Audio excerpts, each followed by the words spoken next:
निष्ठा जी भी प्यार की होंगी किसी से ना कह दो। सॉरी बंद हो गया हमारी। अभी स्ट्रगल टाइम है तो कोशिश रहे आगे बढ़ने का। प्यार मोहब्बत के लिए मम्मी पापा हैं कि पागल बना के हमारा घूमो ही पटना में एक बेर नीली। हाँ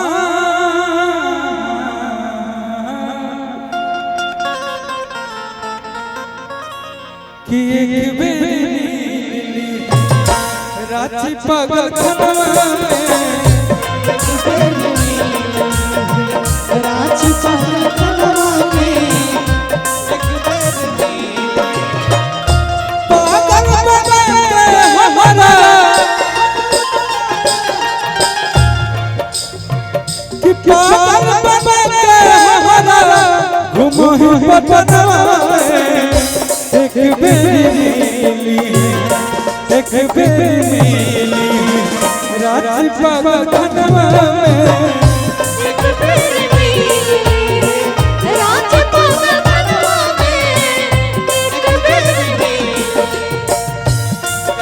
झूठा सही दुनिया को दिखाने आजा।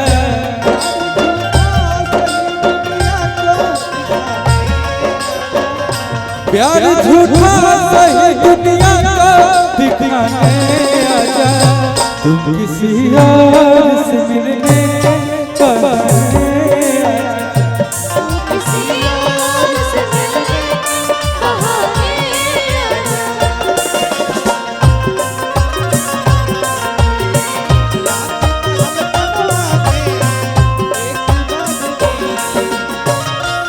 इसमें एक लाइन था निष्ठा जी,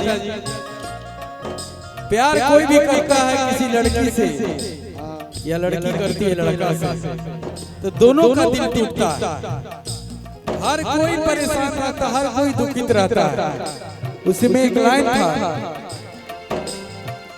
घर परिवार से यार रिश्तेदार से तोरा टूट गया।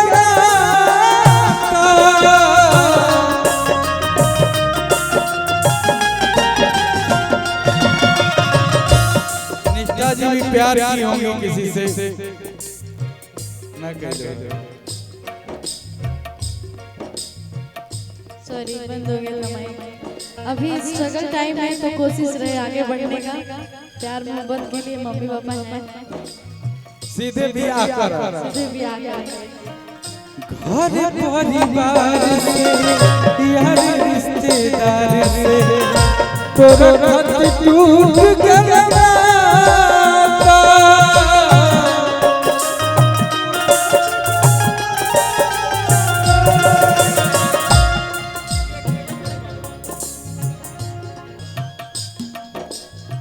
केक कटना चाहिए, केक कटवाइए। जो के हर जाए देहियो दुहाई खुश रखो तोरा विधाता।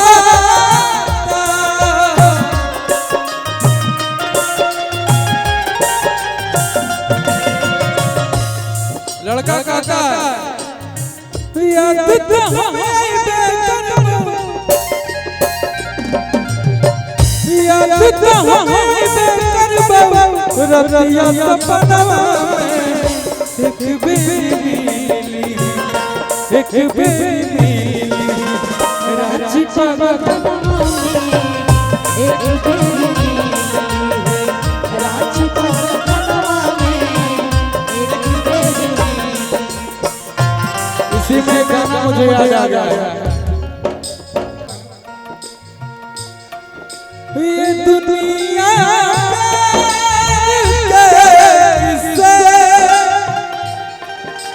मुझे जब जब सुनाती है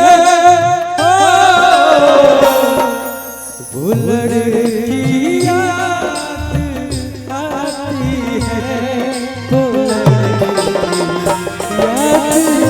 आती है।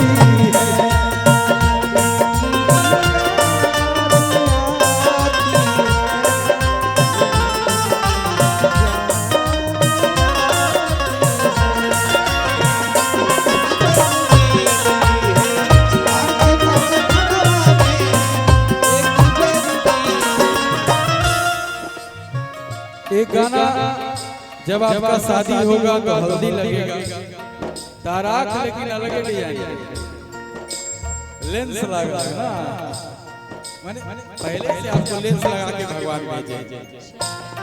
फोन करके पूछना पड़ेगा। बहुत अच्छा। देखो रुको, इनको जब ब्याह होगा हल्दी लगेगा, सबको हल्दी लगता है। तो लड़का बेचैन है जो प्यार करता होगा इनसे, इसमें एक भाव था कि जो दिन लगता हल्दिया हमारो के कटावे लगता बसवा के जान के काट ले बाबा के नसवा।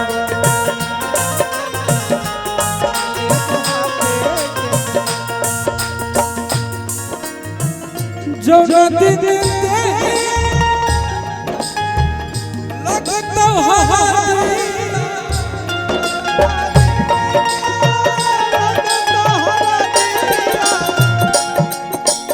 मारो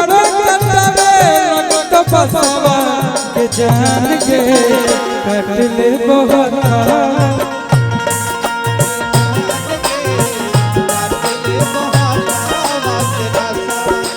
दिल का